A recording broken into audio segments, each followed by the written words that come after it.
Welcome to What in a Smut podcast. Where the books are horny and so are we. I'm Elle. And I'm Kay. So what do we got going on in the Smutverse this week? I'm just going to read you this post on Threads and make you guess why this person is under fire. All right. Quote, I've never really called myself an author. I realize today it's because the gatekeeping mean girls of the writing world lose their minds when you don't play by their rules. So fine, I'm not an author. I'm not a writer. Here's what I am. I'm a literary propagator. Have you guessed it yet? She continues, I've got dinner to make, dishes to wash, animals to feed, and a culture still worth creating because the vision is sitting so heavy on my heart it won't leave me alone. So I used the tools available to me, not to replace creativity, but to finish the thing. Yeah. Uh-huh. Is this a specific literary propagator that we would know the name of? No, I don't think so. Okay. No. But I think best-selling author Farah Rashon summed up the internet's response by saying, just so we're clear, this literary propagator has too many dishes to wash and kids to feed to write her own books, so she uses a tool that was trained by stealing the works of actual authors who did write every word themselves, while also having dinner to make, dishes to wash, and kids to feed. Call me a mean girl. But no, I don't consider her an author or a writer. I mean, when you propagate a plant, you are quite literally taking part of a plant and putting it into something else to make it grow. So her wording on that case is not wrong, but it looks like she probably typed it into ChatGPT to get the answer to it. That's so fucked up. There's one author who co-wrote, quote unquote, her book with an AI that she gave a name. I assume it's like a ChatGPT that's been personalized or whatever. And then did like an AMA where like the chatbot replied to like mean comments on the internet. This is out of hand. Yeah. If I'm being honest, completely wild to me that people are putting that out there and it's not just like for rage bait. I know. Isn't that wild? Because you can absolutely get lots of attention on something like that if you're putting it out there as rage bait. But when people are like doubling down, that's insanity. It's wild. Read the room, I guess. Yeah. Is really what it comes down to. That's exactly how I feel about it because, like, it's one of those things where we still, I don't think, have a full grasp of how much our lives are going to be transformed by, like, AI. Yeah. By large language models specifically. And it is potentially short-sighted to, like, have such a hardline stance on like usage of it in any way, in any shape or form. And like, it is something that I am curious about, like as time progresses, like how few are the people going to be who are like, no, absolutely not. No AI, none. Like this is human creativity. Like are we a dying breed, you know? Yeah. But then I also think about it. So like the authors of the world, we're firmly against it. Yes. However, the nature lovers should also be firmly against it. Writing a whole ass novel using AI is utilizing so many resources. Like if you think about it in terms of the power needed to draft an email through AI is like a bottle of water. Water usage it's not, okay, to be clear. To be clear. I love this. I love it when I get fact-checked by the techie. I think we should include a link to Hank Green's video on AI water usage in our show notes because this is like a common pushback, right, to AI usage in general. And I think of the many problems with it, water usage is like so far down. Okay. Like it's truly not that much in the grand scheme of things. And it's not like that water is wasted. It doesn't just like get destroyed. Like it gets recycled back into the system. It's literally just used for coolant. Like it's not actually the environmental like disaster that a lot of people are making it out to be. It's really difficult to figure out exactly how much water is used by each query. And like, even when you add it all up, it's not actually that big of a deal. So I will send the YouTube link Okay. and I highly recommend watching it because like there are lots of things to be angry about. Water usage is not really one of them. But does it help with getting some more people on board with the anti-AI train? I mean, I guess, but but like Let's then it's just using misinformation to get Fine. people angry, which That's true, feels which we don't like like, we a don't tactic like. that we should not approve of. Okay. Fine, you win this round.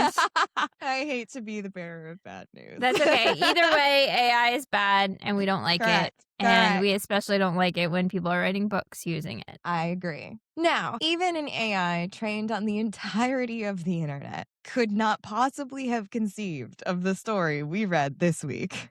Okay? So this week we read Phil in the File Cabinet by Katy Epoch. And the synopsis just says a piece of office furniture brings happiness to a dreary life. I have to say, I did say to Elle earlier today, where the fuck did you find this? Because in terms of weird, this is weird even by our standards. I agree. And frankly, I mean, it all does come back to Vera Valentine. So you can just like, you can thank or blame her for this week's episode because Vera Valentine has a lovely resource on her website that has a list of pretty much like every sentient object romance that she knows about. And that is where I found this book. So Where would you put this on our smut scale? I don't, I struggle to even place it. Like the problem is that there's DubCon in here Yeah, at the end. at the very end and kind of at the beginning, which we can talk about. It's weird. Okay. It's interesting. So there's definitely DubCon. It's not as explicit as I feel like I would normally want it to be to rate this a level 4, but like I I mean, I don't know. well, let's call it a 5 then. There's no plot. You find yourself questioning the specifics of how could that work? I guess. But like the reason I'm struggling is because I mean, we don't even really get penetration. Well, yeah, we do. It's unclear if it's a blowjob or if it's penetration. That's true. Again, Like this is all leaning more towards our icky, sticky tangle of tentacles. I suppose. The caveat there for our listeners is that usually an icky, sticky tangle of tentacles involves tentacles. Tentacles. It involves multiple appendages. It involves multiple people more than, you know, your typical 2. But truly, I think this is just so baffling that it has to be level 5 because I have so many questions. Yeah. I mean, we could call it like a 1 or a 5. Yeah, that's the problem. It's like, it's not really all that spicy. It's just so what the fuck. So let's call this a 1/5. Okay. I am fully on board with that because, yeah, it was really a what the fuck. And it's been a long time Yeah. since we've had a what the fuck kind of situation here. That being said, we do have some trigger warnings. And there should be more than there are listed.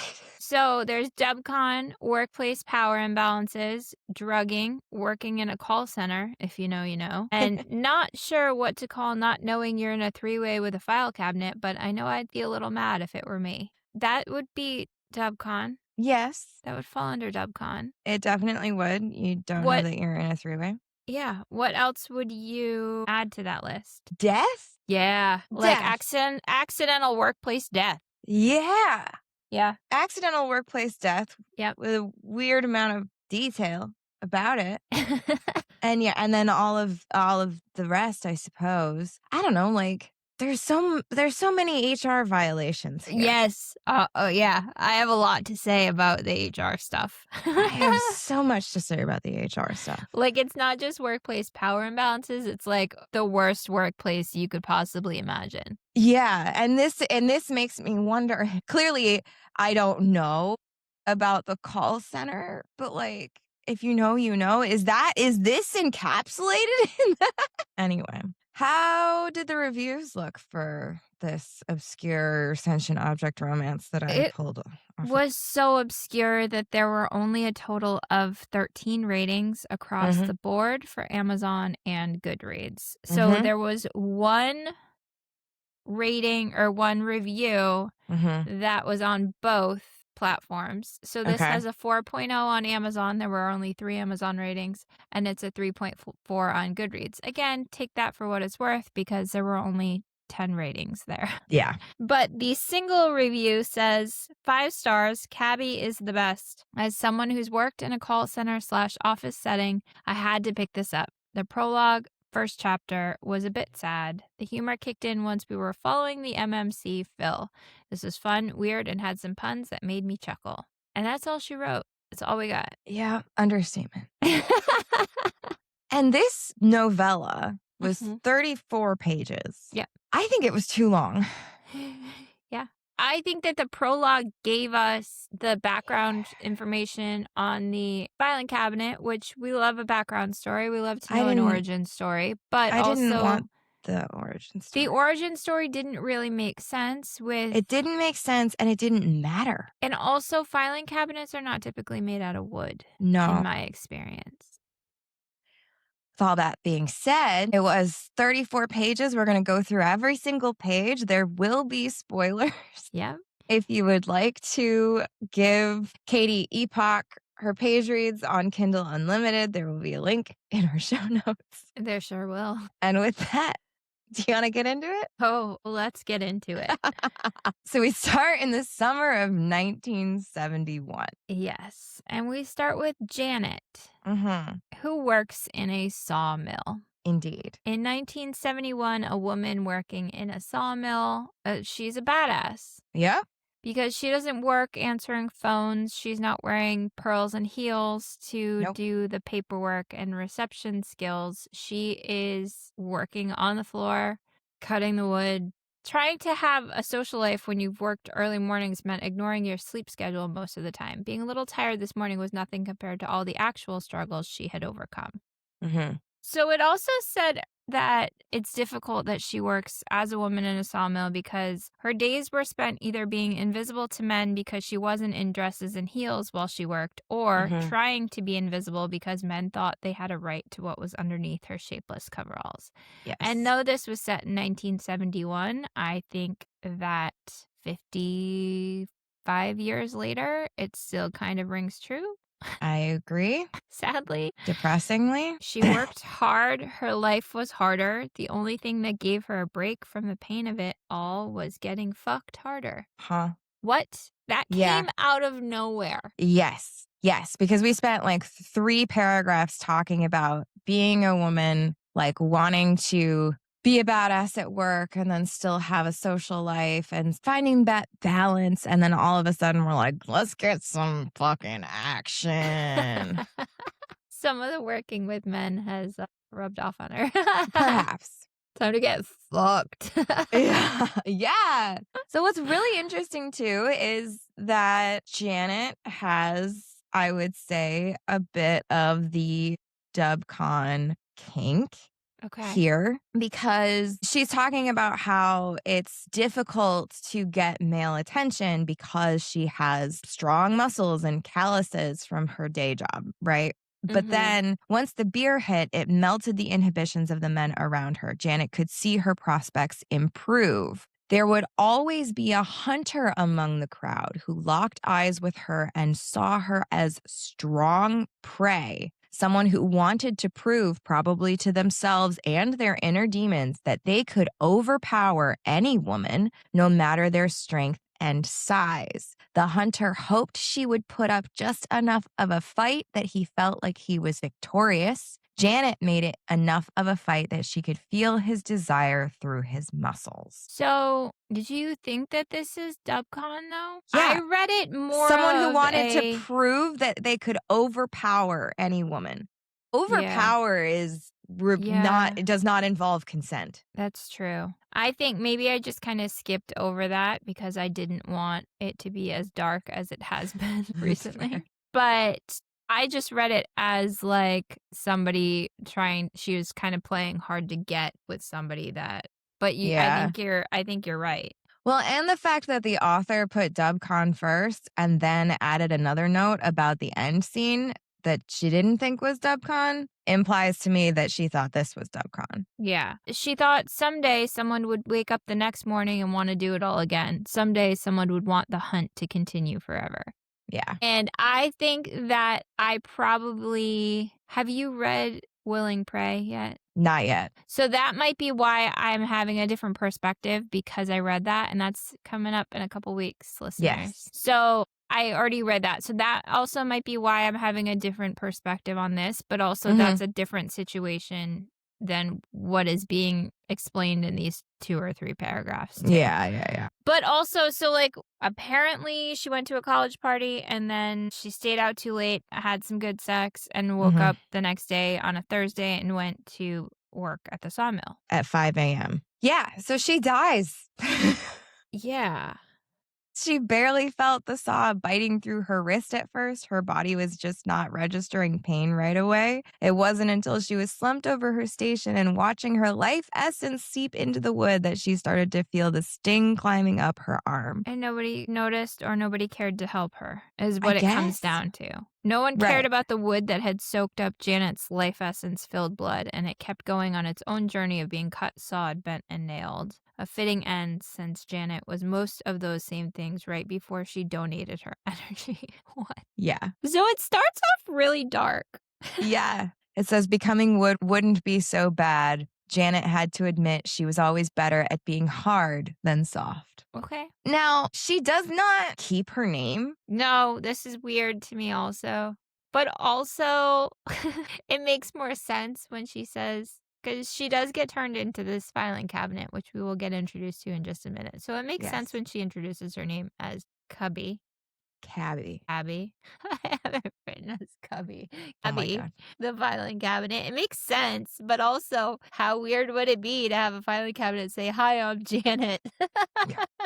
But like what's also crazy is that the rest of the story goes to great lengths to refer to the file cabinet as they. That's true. That's a good point. Like, we know that this is Janet. That's that's an Un- excellent point. Unless the implication is that Janet just gave it life and this isn't actually Janet and this is actually just Cabby, but It's Janet. You're thinking way too much into this one. It's I Janet. know, but then why isn't her name Janet and why doesn't she go by she, her pronouns? I don't understand.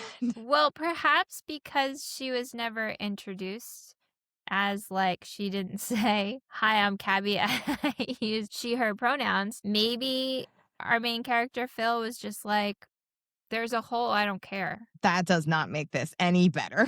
I mean, nothing's gonna make this any better. You're right. Anyway, let's meet Phil. Let's meet Phil and then decide if he doesn't care about the gender of the whole. I mean, it's more so a not identifying it as one or the other, not that he doesn't care.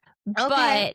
But just trying to give it something, because man, I'm grasping at straws here desperately. Boy, we are reaching this afternoon. So Phil works Mhm. at a call center. He does. He is the lead of his own team.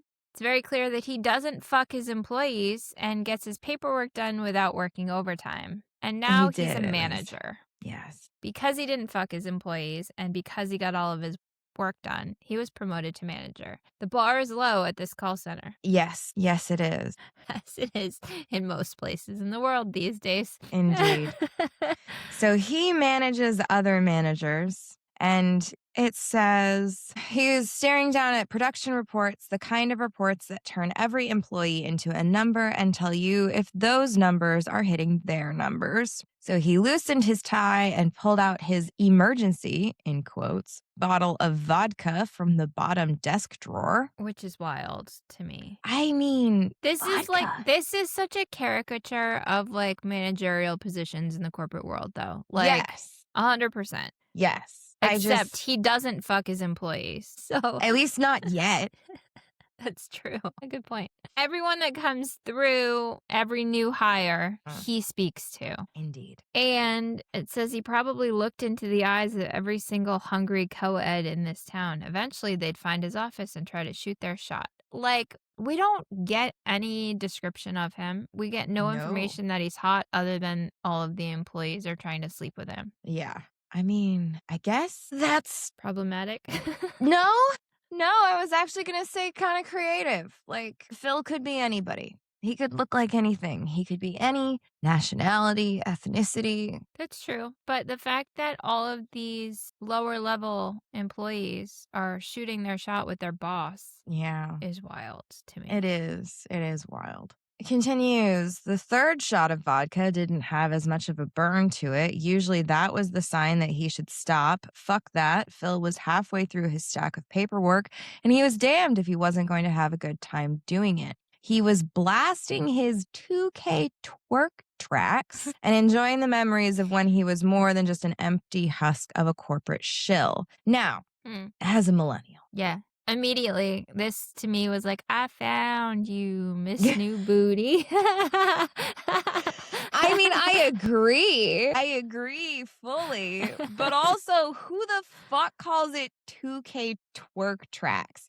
He refers to them as like twerk music a lot. He likes to get down. Sure. I don't know. It worked, though. It put a song in my head. I mean, that's fair. Yep. We get a flashback to being at a bar on a Friday night, listening to the same music, drinking a drink that was called an adios motherfucker. And he's reminiscing. He closed his eyes and remembered what it was like to be surrounded by bodies moving like cyclones. This just makes me think of the trend that's on. She moves her body like a cyclone. No, and not she makes you that. wanna The move trend it that's all night going on long. right now on Instagram with people cutting to John Hamm dancing in the club. Oh, yeah. That's what that made me think of. But no, also the Cyclone song that. Says if anyone came into his office right now, he would blame it on the vodka, but he knew he was the only one in the building. Also, why would you blame it on being drunk at work? Yeah, that seems like a bad idea. Yeah, not his best. No. But I don't also not his worst, as we'll see. Yes, it's going to get much worse. Over the early millennial bass rhythms, he heard a sultry voice. It's about time I saw you do something for yourself. I was hoping it was going to be stroking, but this is probably more fun. And Phil is freaked out by this, as he should be. Yeah, thinking he's the only person in the building and hearing a voice. Yep. And then he is looking around his office, and the voice continues, "Don't stop on my account." The seductive voice wrapped around him and sent chills up his spine. The air was filled with the smell of pine trees and a faint hint of coffee. I mean, I can't wrap my head around the fact that this is made out of wood. That's your main concern? Yeah, the rest of this stuff, we've read stuff like this before. It's not the fact that it's coming to life. It's the fact that it's made out of wood and it's a filing cabinet. In my head, should be filing metal. cabinets. Yeah, because it's present day. But the filing cabinet presumably was made Was there in the 70s. for a while. Listen, I mean, I've worked in places where they haven't changed any of I have too. I've never seen a wooden filing cabinet. Yeah. I'm just like the metal filing cabinets. Yeah, this was 1971, so perhaps back then. But like metal filing cabinets date back to at least the 80s. They date back further than that, I'm pretty sure. Let's see. Autofilled. So somebody else read this book and asked the same question. Metal filing cabinets emerged in the late 1880s and early 1890s. Yeah. Yeah. So she should have been a steel worker instead. There we go. That would have filled in all of these plot holes that we have. It would be less of a what the fuck if she was a steel worker and she was made into a metal filing cabinet instead. But I digress. Indeed. We're in his office. He's looking around for the voice. It says that it took way longer than it should have to see that no one was in his office or outside it or even out in the call center, which he could see through a plexiglass window next to his door. He was alone. Why didn't he already have the blinds down? Yeah, right? Well, he was just dancing. He's drinking vodka in his office, That's getting fair. drunk. That's fair. He whispers, "What the fuck?" to himself, running his fingers through his non existent hair. He buzzed it. It was just easier that way, but that doesn't stop the habit of nervously running your fingers through your hair that every man has when he doesn't know what the hell is going on. You know what they do when What they do they do? don't have hair? They wear hats and then they just fix the hat constantly instead of fixing the hair. That's funny. So it does say, like, he's looking at the bottle of vodka, like, what the fuck is this? And then he leans against his desk and looks up at the file cabinet. Looks Looks up? up. What? How big is this file cabinet? It Oh, says, it does say it's about chest height and 3 drawers tall. The top level has 2 separate drawers with bigger single drawers for the other 2. The handles are silver with the label holders above the handles. He's always thought it looked like eyes in a mouth. Tonight, the eyes blinked back. Isn't there a name for that when you see faces in inanimate objects? aside from anthropomorphizing. Yeah. Yeah, I think What you're right that is there is a it word for it. called when you see faces in everything? Pareidolia. Where Oh. it's a psychological phenomenon where the brain perceives familiar patterns, especially faces, and random stimuli like clouds, electrical outlets, or textured surfaces. Humans are hardwired to spot faces due to their social importance, so the brain quickly finds face-like structures in inanimate objects. Huh, cool. Yeah. Brains are just pattern recognition machines. That's true. So he says to himself, what the fuck? And the cabinet blinks again. The second drawer's handle started to curve upward slightly. Was it smiling? And she says, more like, what are you fucking? Which doesn't make any sense because he was dancing, not fucking anything. This is true. But he responds in an appropriate way and says, insane, apparently. Uh-huh. Yep. That made me laugh. It made me laugh also. He's trying to find his chair, and just sitting down was a bit of a challenge. The wheels kept moving his target, and the liquor was making his muscles slightly unreliable with small movements. The writing is good. Yeah. The author's a comedian. Yes, I did see that. So, yeah, the writing was good. But the cabinet says, "Oh shit, Phil, you're not insane, just drunk and in need of some fun. Of all the suits who have come through this office, you are the most straight-laced of them." And he says, "What the fuck are you?"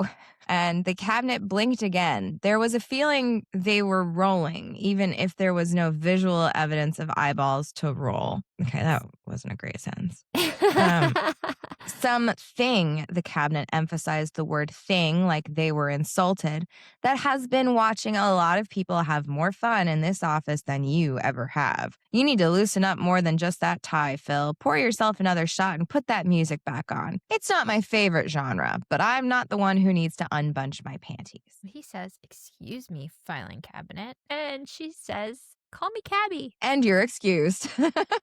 But also, this is where we should have gotten call Her me name. Janet. Yeah. Although there's also that whole, like, in books and movies when something is like reincarnated, which essentially this is what that is. They don't remember a past life. So, But we'll never know. yeah, We'll never know. We never get Cabby's perspective. that's true. So we don't know if Cabby like made the choice to become non-binary and to lose Janet as their name. That's true. Good point. Perhaps maybe Janet is their dead name.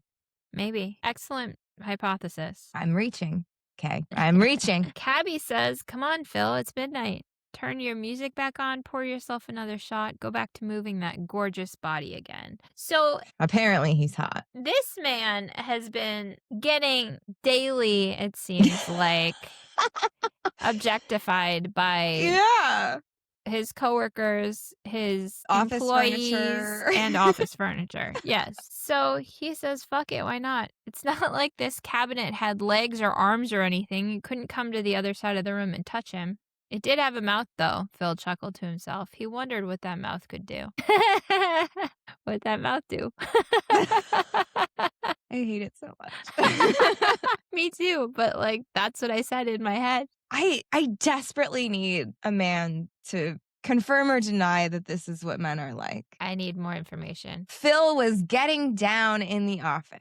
He was pretending like he was back on that crowded dance floor. When the U Sky crew showed up after the last shift, the DJ would play the real twerk tracks and it would get crazy. Phil missed letting loose at that bar. He missed not having the stress of hundreds of employees and not giving a shit about reports. That I get. But like, he was getting down in the office and pretending like he was on the dance floor. Do men do that? I don't know. I mean, yeah, Like, I feel like the occasional man will, if a song's on that they like, they might, and they think nobody's watching. That's what it comes down to. Is I feel like a lot of men would not do this if they knew people were watching. And or you think that people if could a see them. sentient file cabinet doesn't count and therefore any man in this position would get Maybe down? not any man, but He would get down in the office and listen to the real twerk tracks. I mean, you've never like had music on and started dancing in the kitchen? Same.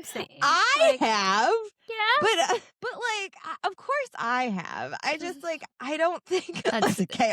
Of course I That's have. Fair. Who Very do you fair. take me for? I'm just asking because you're wearing a tie today. I thought you were trying to. But that's the thing is that like while I'm wearing this tie, I feel the You don't want to loosen it a patriarchy little bit weighing me and down. loosen that tie a little bit and get down, twerk with your bad self. No? I think this is internalized misandry because it just seems like to me that men are not capable of this kind of freewheeling joy. Listen, if we have any male listeners that get down in their office when nobody's watching, Please comment. and please comment. I love to dance. Commenting I love to dance also opens you up to being interviewed by me because I have so many questions. Anywho, in reality, he was partying in his office with a file cabinet. He couldn't decide exactly where that landed on the pathetic scale. Maybe he should have been hooking up with one of the cuties in the quality assurance department downstairs after all. He will, eventually. Yes. I don't this is like true. calling them cuties. Nobody did call them, like, what was it? Hungry co-eds. Gross. Yeah.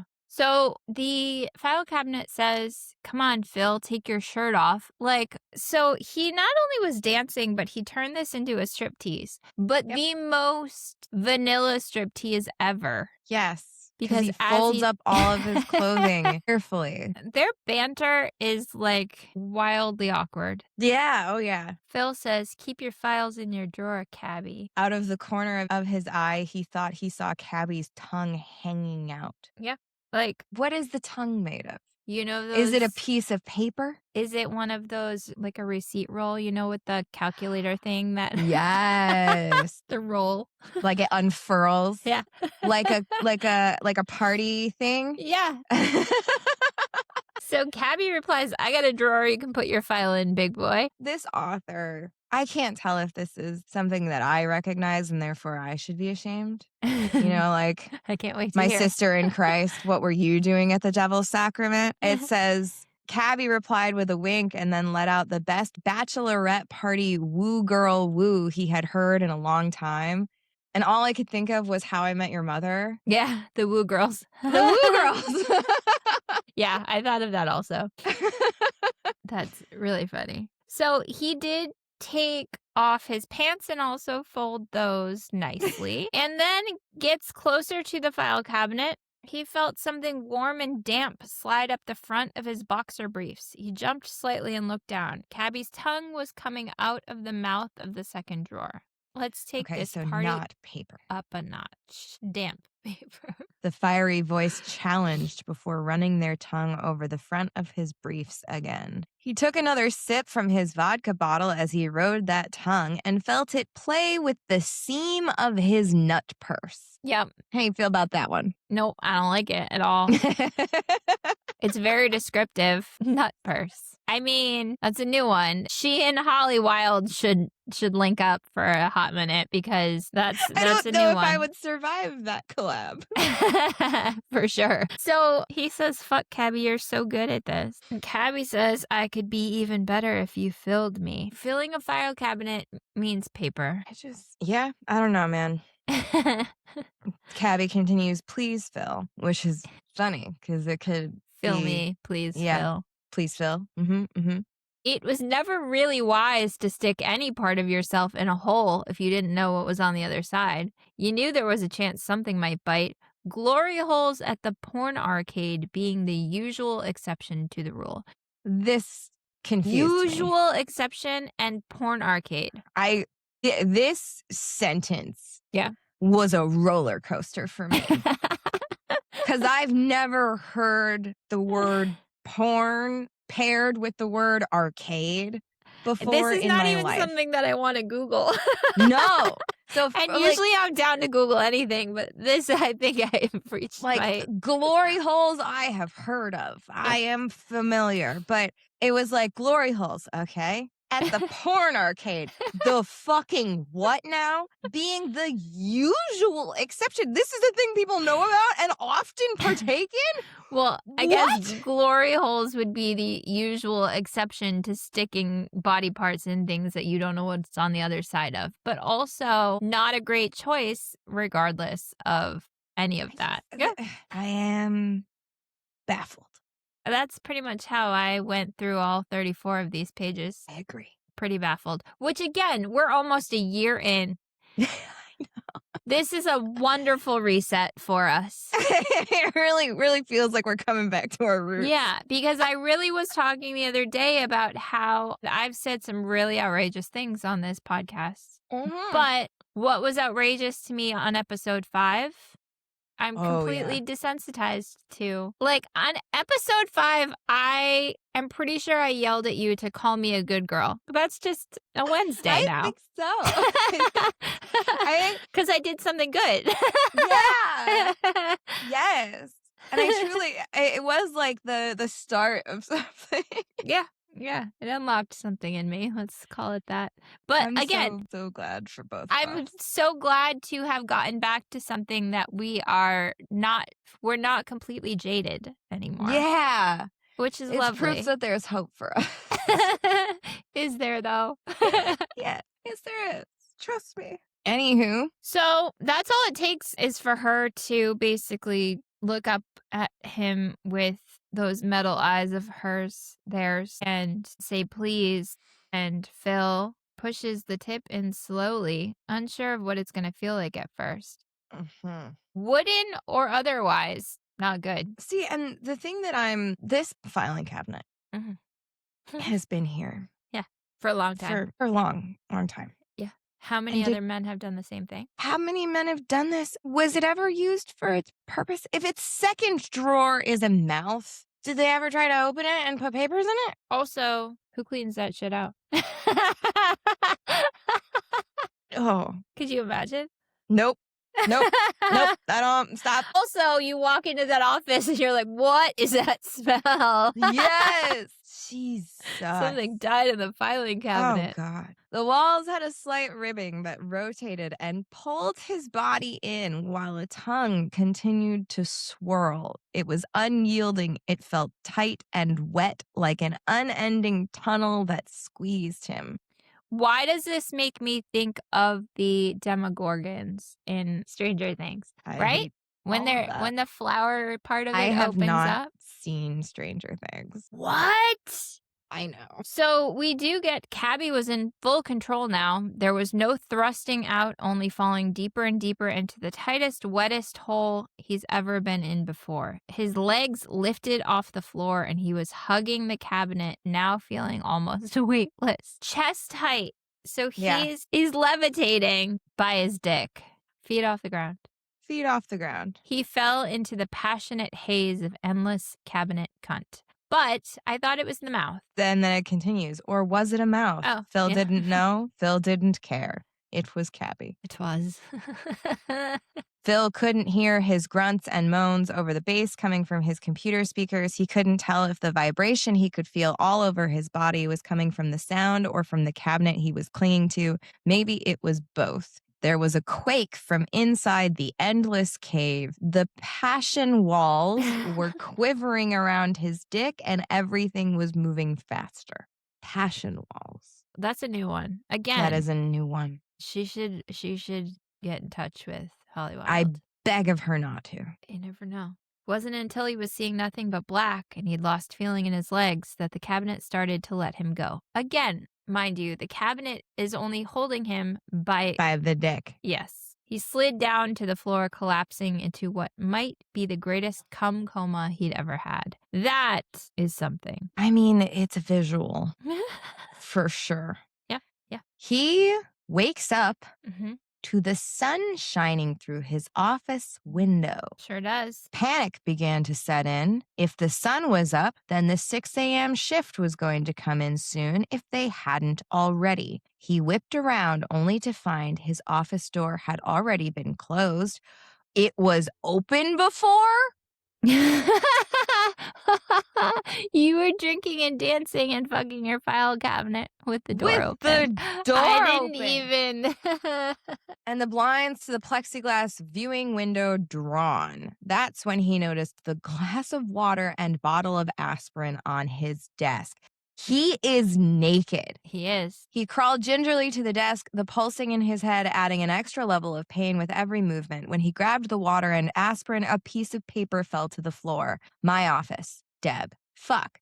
Phil knew this wasn't good. Deb was the site manager. Whatever happened while he was passed out included his boss's boss wanting to talk to him.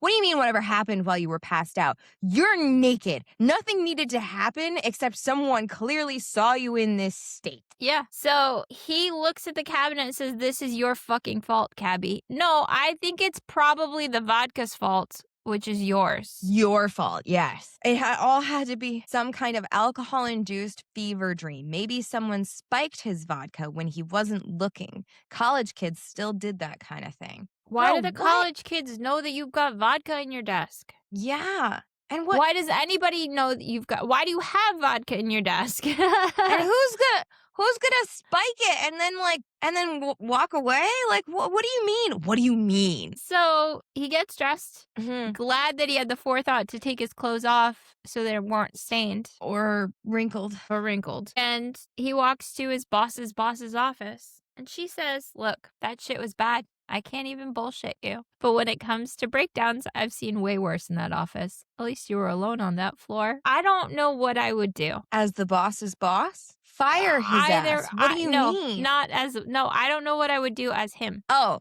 sure, but neither you nor I would ever have to worry about what we might do in that situation. That's Because fair. as we have discussed previously, we have self-preservation skills. Yeah, it's bad. It's real bad. And she makes it worse. He Mhm. says, "Someone found me on my floor." And she goes, "Phil, Betty, you know, the little old lady from Squad 2, was walking to her desk for her shift." And Deb starts to laugh. Mhm. "The old crone thought you had a heart attack and died. Naked." Mhm. And he hunches over and puts his head in his hands and just starts whispering, "Holy shit," over and over and over again. And then Deb goes, "That's not even the best part." This is wild. Betty went to the manager's bullpen to get someone to call 911, and the only manager in was. And Phil goes, "Fuck. Not." And she says, "I fuck you not, Phil." Former kindergarten teacher Kelly was the only one in the bullpen. Now, kindergarten teachers get this stereotype of Mhm. being sweet and innocent. No, kindergarten Mm-mm. teachers have to have a little bit of crazy to deal with a room full of 6-year-olds. Yes. And live to tell the tale. Like, they have seen some shit.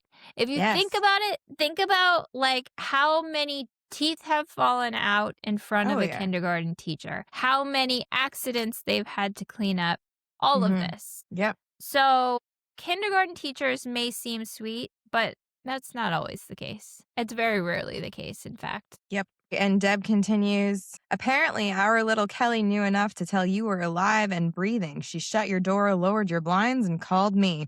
You want to know what she thinks happened?" And he goes, "Probably not." And she goes, "She thinks you overdosed on the devil's lettuce, got possessed by a demon, and now the entire building needs to be visited by a priest." Which is wild, again, because a kindergarten teacher has seen some shit, but also she was a former kindergarten teacher. So she had the wherewithal to get out of there. Yeah. So she understood that he was not dead, closed the door, and then went to go tell Deb that something had gone on. So enough of a somebody had a rough night. Let me just close this. We don't need to call 911. He'll be okay. He'll be fine. That's a teacher. Yeah. So it gets even weirder. Phil finally breaks and starts to laugh because this is hilarious. And Deb grabs him a water bottle and gives it to him. And it says, look, I'm not going to ask. I can't say I totally care. Deb pauses to take a hit from her vape pen. I know how hard you work, and I appreciate that you aren't out here tasting the fresh meat that walks in here every week. You might be one of the most upstanding managers we've ever had. And after what I saw when I dropped off my note and gifts this morning, you definitely stood tall. So you don't need to be embarrassed about that, Mr. Shower, not a grower. Which is wildly inappropriate. Everything about this is inappropriate. He's like embarrassed, but she goes, here's the thing. I have to put something in the file for HR. Like, I think if she had stumbled upon this, she probably would have just let it go. Yeah, but because other so people many other saw people it, were involved. I have to technically put you on a performance improvement plan for 6 months, but you and I both know it's bullshit paperwork I don't care about. You do your work, your teams are always amazing. Your punishment is having to deal with the aftermath. That alone will teach you how to close your door when you're slamming your ham after hours. Why didn't you close this door? And then she says, maybe I'll get you a pocket pussy for Christmas. That's so inappropriate. Yes, it's wild. Absolutely wild. So Phil gets back to his office. And Cabby asks, how bad is it? And he goes, what the fuck? You're real? So, like, Cabinet couldn't have said something before he left. Like, hey, these are the people that came in here while you were naked on the floor. Yeah, like when he woke up and dragged him. Like, help him out. Like, whose side are you on, Cabby? Help a man out. That's a really good point.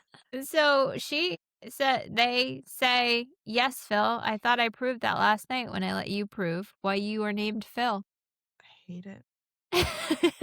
He says he's in too much pain for this. Slumping down into his office chair, he waited for the aspirin to dull the next wave of pain and maybe take an edge off the reality that he wasn't willing to accept. Seriously, it's not even the worst thing that's happened in this office. You'll be fine. Are you always so dramatic the day after? Cabby's eyes rolled in her top 2 drawers this time. See?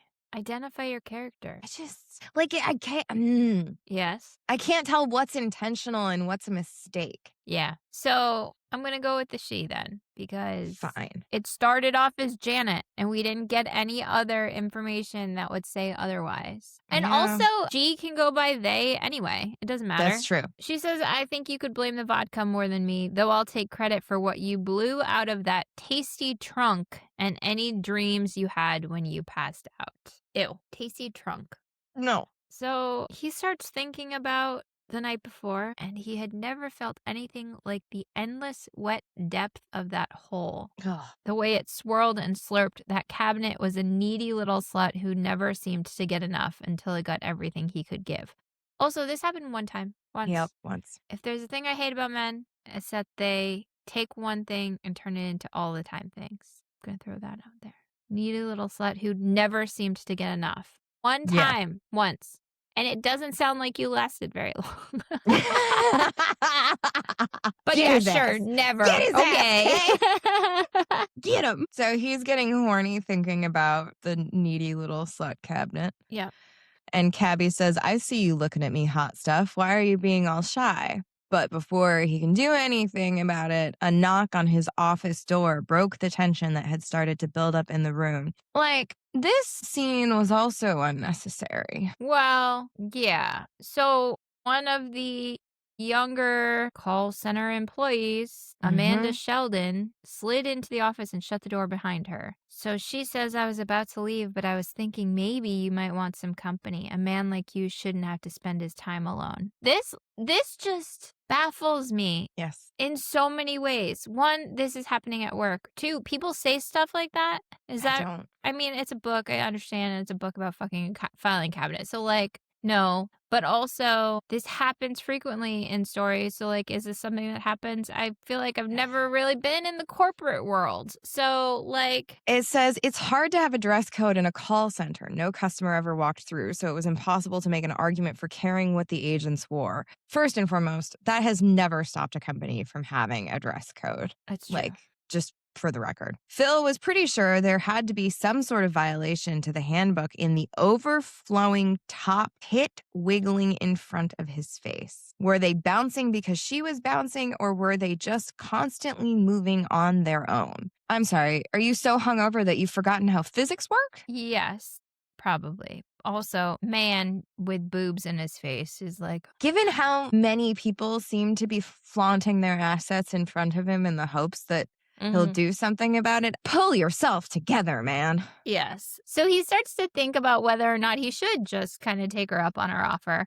And then Yeah. he thinks about putting her on top of Cabby and pulling those lace undies to the side just enough to uncover the slit of her wet and waiting pussy. So he's imagining fucking his subordinate, and she says, "Is it true?" And he goes, Is what true?" And she goes, "That you have a little stash of vodka in here. Pour me some and let's have a little after work party." And he says, as fun as that sounds, my day isn't over yet. He dug deep for what little professional demeanor he had left. You and I both know it's not a great idea. And she jumps off the desk and adjusts her skirt and says, "Suit yourself, boss man. Jeremiah from accounting keeps top shelf scotch in his office. Probably tastes way better anyway." Which is like, this is 22. That's a Yeah. 22-year-old right there. But also, like, I don't feel like a 22-year-old would appreciate Top top shelf. shelf scotch. That's fair. But also saying, fine, you're not going to come and take what I'm Yeah. offering you. Let me go. Somebody else has something better. Yeah. I mean, that's very 22, but I think she would have preferred the vodka. Yeah. As she leaves, she says, if you ever want me to taste test your liquor cabinet, you know my extension. And what a euphemism that she left him with there. Yeah, indeed. But she leaves, and Cabby coos from the corner. You totally could have, Phil. And I agree with Phil when he says, "Are all cabinets this horny, or is that part of your magic?" And Cabby goes, "What I'm hearing is that you think I'm magical. Come over here and let's make some more fireworks." So again, he's not done with his day. He just sent someone away. There are still people here There are now. people in the building. Yep. At least this time he locks his office door. Thank God for small mercies. He does think about it because he says he already almost got fired because he fucked this file cabinet once. Did he really think it was a good idea to do it again? He peeked out the blinds that covered the plexiglass, making sure the call center floor was empty. He then went to his outside window and drew those blinds. The office became dark with only the glow of his computer screen creating enough light to navigate around his chair. And then he's still wearing the same clothes from yesterday. Yep. And he takes those clothes off again. Once again. Folds them neatly. Yep. And then says, tell me, Cabby, do you actually want this as much as I do? Reaching out, he dragged 2 fingers across the top edge of Cabby's frame. Okay. Okay. And Cabby says, "Phil, I want more. I love the way you fill me. Please, Phil, give me more." It was the pleading that did it, the begging. Phil had never thought about having someone beg before, but the way Cabby looked up at him with their metal eyes and moaned with that voice, he couldn't keep himself behind his briefs any longer. He takes off his undies and he thinks to himself, he already knew how wet the inside of Cabby was, so it wasn't necessary to rub the pre-cum around his tip. He knew the warm, slippery abyss that awaited him. It was the thought of it that made him want to stroke his cock a few times. Yep. And then he pushed his tip down slightly, letting it find the entrance. Tongue swirled around his tip as Cabby started to suck him in. It took one thrust before he was fully attached and falling into the endless cavern of quivering need. There was a ripple constantly gripping down his cobra as it slithered farther and farther down into pleasure. Yeah, nope. This anaconda don't. This anaconda don't. This podcaster don't. So Phil's whole body started to convulse, and he unloaded every single ounce of cum his body could produce into the thirsty hole that would not stop lapping up every centimeter of him until he was empty. Again, where is it going? Is it just going into the file cabinet? Because I have some questions about what else is in that drawer. Uh-huh. You know, some of those old file cabinets, the drawers are like stuck shut forever. That's why. I hate that. I hate that so much. It says Phil wasn't sure whether he backed out on his own or just slid down to the floor from exhaustion. He lay on his office floor, his dress socks askew. He needed to start keeping supplies in his office if he was going to keep doing this. His body was dehydrated and he just wanted to lie on his floor and enjoy this afterglow. But we do get an epilogue, and it is not 1 year later. Boy, isn't it? It is 20 years later. And 20. He is retiring. He worked at this place for 25 years. He was the site manager at this point, so that means that he had taken over Deb's job, and they had a retirement party. There were plenty of offers of sex as a going away present. We do find out that he's married at this point. Yes. To someone that had worked there, seemingly. In the quality assurance department, which is where the cuties work. So they all know that he's married. Yeah. Which is shitty. Yes. Then after the office party, they go to the bar that they all used to go to. Mm-hmm. Everyone was surprised when he wanted to take his file cabinet with him. It made no sense to have a file cabinet in his office since no one uses paper files anymore. Everyone signed their performance improvement plans by blinking while activating their implanted U-Sky employee microchips. What a wild inclusion. Yeah. But also, like, a little scary to think about. I'm just going to breeze right past that.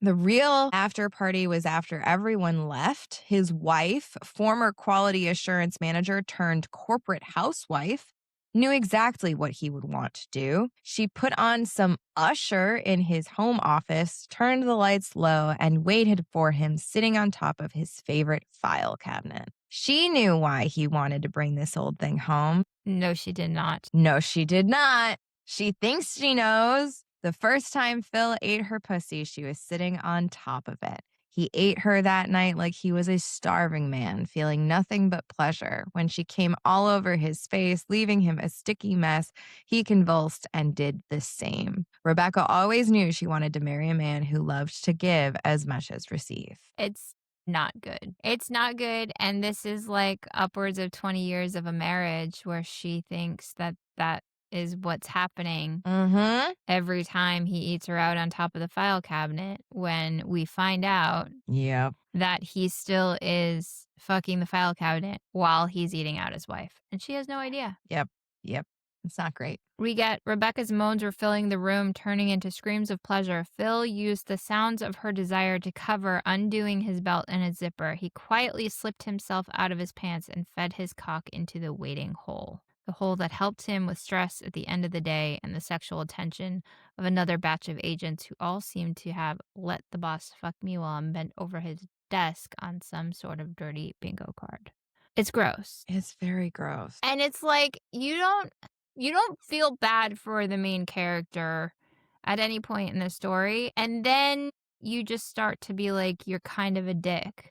Yeah, you didn't fuck your employees, but also now you're married and you haven't told your wife about this whole situation. Yes. That's worse. Yeah. So they both come and she looks down at him and she's like, did you? And he goes, you taste so good, baby. You know what it does to me. And he says he loved Rebecca with everything he ever had and ever would. Maybe someday he would tell her about Cabby. He had a few conversations with Cabby about it. They agreed preserving his only chance at true love was more important than the weird-ass truth. Phil found happiness, which is rare in that dreary town. Listen, if it is true love, the weird-ass truth is not going to stop that. It might make her question some things for a little bit. Maybe it'll take some coming around to. But if it's true love, the weird-ass truth is going to be fine with it. I don't like it. I don't like the way that the story ended. I didn't like how it started. Or how it middled. or how it ended. And with all of that being said, how would you rate this one, Kay? I'll give this one a 1.5. Okay. The writing was okay. The author she's a comedian. It says her interest in writing sentient object smut comes from reading multitudes of it. Like, there were parts of it that were funny. Yep. I don't think that it was written in a serious kind of way. So it was funny enough, despite the fact that I did say, where the fuck did you find this? Like, Yeah. I finished it. Yeah. It didn't take me forever to get through those 35 pages. So it was like quick enough and just kind of okay, whatever. What about you? I think I'm going with 2 stars. Okay. I love an origin story for a sentient object. I guess. Feels like a monkey's paw of a story. Like, I got what I wanted, but at what cost? Yep. The writing was good. And, like, I asked what the fuck so many times while reading it, but it was, like, in a fun way, I guess. Yeah. Like, it's been a while since I've been so truly like, what the actual fuck am I reading? What in the And smut? yes, what in the smut is this? I don't know. I appreciated that. Yeah. I really did. So 2 Bring us stars. back to our roots. Thank you, Katy Ipock, for this journey that you've taken us on. So how and who did you cast for this? So I only cast Phil and Cabby.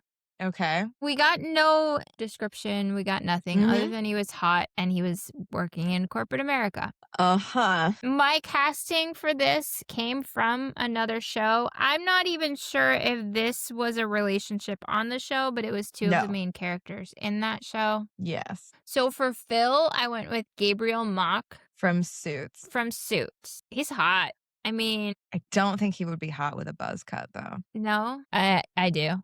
He just covered up his hair. I do. I think he'd still be hot with a buzz cut. And then for Cabby, going off of that same show, and I don't know how this would be taken in the current climate of the world right now, but she's kind of on the outs with royalty anyway. Meghan Markle. I mean, there's no rhyme or reason behind it. Again, this one was so what the fuck that, like, I was just like, corporate America? Yeah, Suits. That makes sense. This is what I'm going to Perfect. go with for this one. So Perfect. it was not, there was no real hard thought behind this one at all this week. I love that. It's fine. The fuck of it all permeated casting as well. Absolutely. So also in the vein of what the fuck, earlier this week, you sent me a message and said, what is What the this? fuck? So what are we reading next week? We're reading Fake It Till You Mate It by Sarah Spade, which is a possum shifter romance. I cannot wait. I can't wait. Also, Fake It Till You Mate It is a popular book title. Is it really? There are at least 4 or 5 other books that I saw with the same title. This one is by Sarah Spade. I am interested to see where this takes us. I am as well. I think it's going to be A an wild ride. experience. Yeah. I am hopeful that it'll change my perspective on possums. Yeah. Because did you know that they don't typically get rabies? People think that possums are like these like rabid creatures because of the hissing and stuff like that. But they're actually a pretty clean species. Like, they're not. I don't know if it's not possible for them to get rabies or if it's just very, very, very unusual, but they're not usually a rabid animal. Fun fact.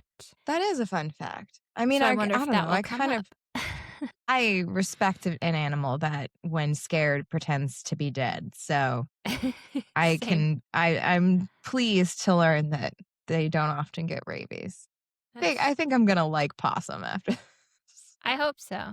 Are you reading anything else currently? I am. I received a copy of The Book of Lovers by November Juliet. It's a really lovely read. Highly recommend. It's a couple of like short stories, and I think it's just a really realistic look at sex and relationships and kind of like what kind of situations you find yourself in if you are like a little bit daring. Okay. How about you? Well, I did just download A Vow for the Vamp by friend of the podcast, Settle Meyer. She does have a new gargoyle book coming out, I believe, in the next 2 months or so. Yeah, it just So went to Val beta for the Vamp readers. will be one of those to kind of get you caught up on some of the characters. We've got Gaga for the Gargoyle behind my head here if you're watching the Mhm. video version of it. And so that's on my Kindle to be read soon. I'm excited to read Fake It Till You Made It, though. It should be fun. If you have made it this far on such a wild, wild ride today, we appreciate you more than you can understand. We hope that you too enjoyed us getting back to our roots with some of the what in the smut of it all. So don't forget to like, follow, subscribe, tell your friends, leave a review. But with that, We are at our wits' end. we'll see you next time. Was that as good for you as it was for me? You have been listening to the What